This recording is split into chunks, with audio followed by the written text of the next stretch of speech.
What's up, my dependent boys? Max Dragon over here, and this is probably going to be the shortest video I ever did. Anyways, today's subject is this guy named Bacon Guy, or Opinionated Bacon. If you don't know who he is, have you been avoiding YouTube Shorts or something? Bacon Guy is a source creator who views movies and other form of media as well as says his opinion on them. I stumbled upon his lyrics all about specificity when it comes to Pixar films and how they are why they are divisive, and then essentially doubling down on it. Is that so we are covering because, well, let's say I have issues with it. Now I know what the fuck. Anyways, now I know that Bacon Guy is essentially in trouble for dropping the Mona because it has queer themes in it.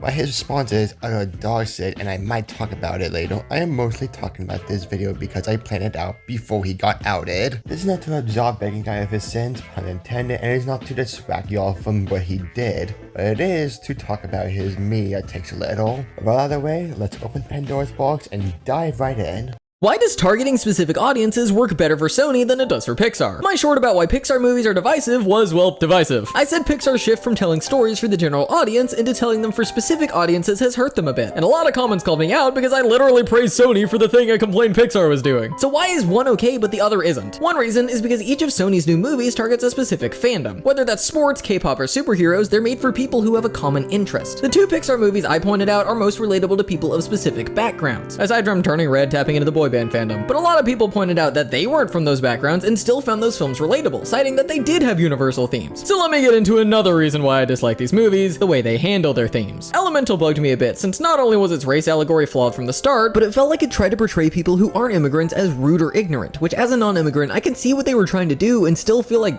ouch, that's what these writers think I'm like? That's honestly a minor gripe though. Turning Red is so much worse. The daughter is insufferable, yet the mom is the one who has to change, which can feel anti-parent for the audience of parents. I also much prefer Inside Out 2's handling of puberty that doesn't get into specifics. No comments, I would not like this plot point better if she'd been a guy. I would also find that weird and uncomfortable. You can argue these movies, mostly Turning Red, are supposed to subvert and challenge ideas, but I'd argue that's also why they're divisive. They're made for a specific audience, but unlike Sony's fandom-friendly movies, they're also a bit anti-certain audiences. Apologies for letting the video play on for a long while, but it is important so I can get all my thoughts down in a way that makes sense.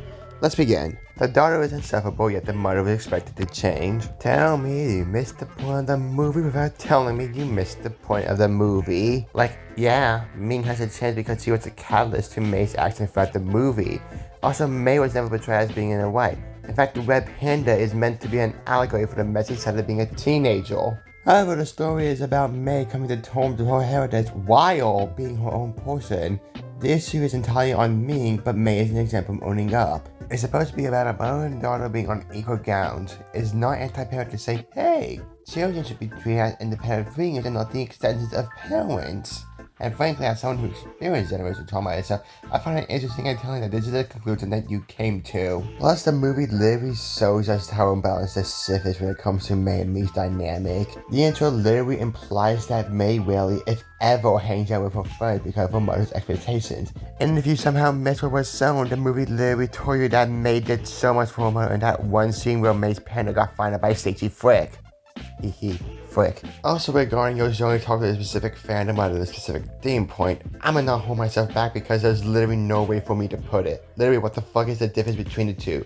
Like, no, fucking dead ass. What is the difference between a specific theme and a specific fandom?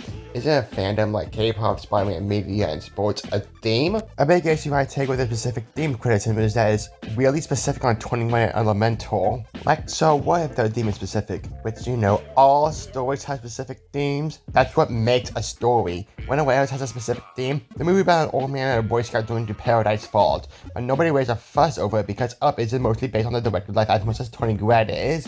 But even then, that does not make it a bad thing.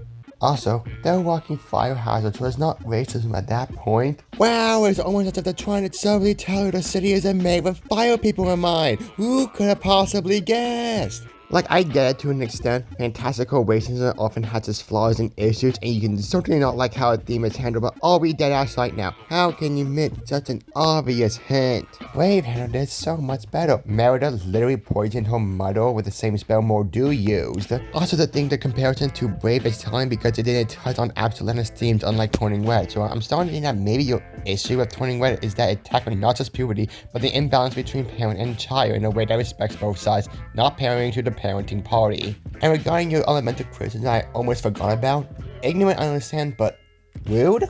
I personally never got the impression that they're rude. And again, I'm not an immigrant myself. But even then, you as a non-immigrant can say something that is rude to an immigrant without realizing.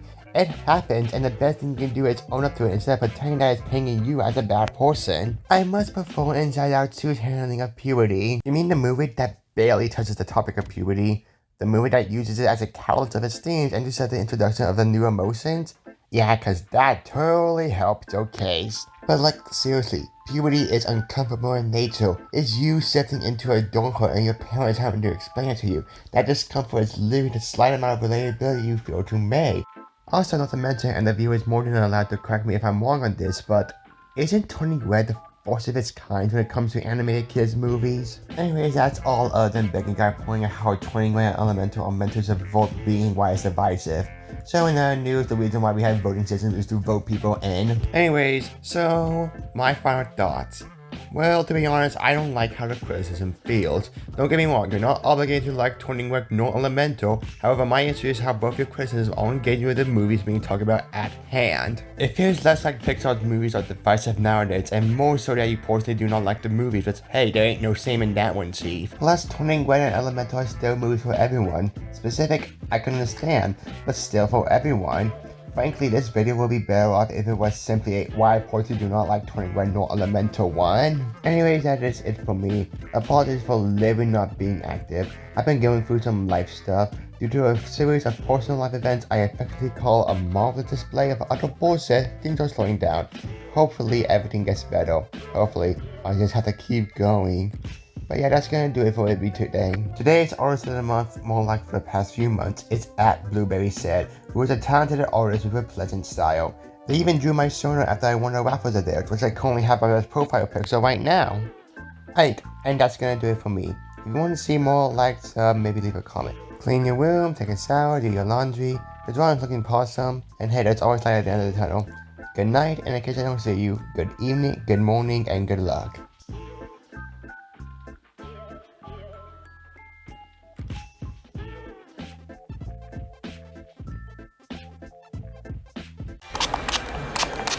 You like it?